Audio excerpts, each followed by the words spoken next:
Did you know every year, Canada loses millions of migratory birds, particularly fledglings, to window collisions during migration seasons? Birds find it challenging to distinguish reflections in glass from real landscapes. It confuses them when they see the sky or tree reflections on the glass or indoor plants and attempt to fly towards them, resulting in fatal collisions. Birds are vital to our ecosystem. They provide numerous environmental benefits such as seed dispersal and pollination.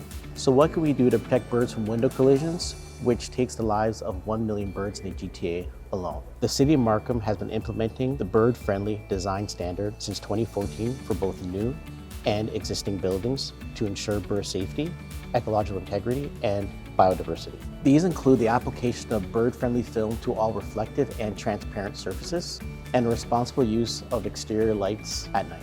You can also make your home bird-friendly by taking a few simple steps. You can install window blinds and shades to reduce reflections, move indoor plants away from windows, and apply bird treatments such as tinting or bird-friendly films. By taking these few steps, you can make Markham a bird-friendly city.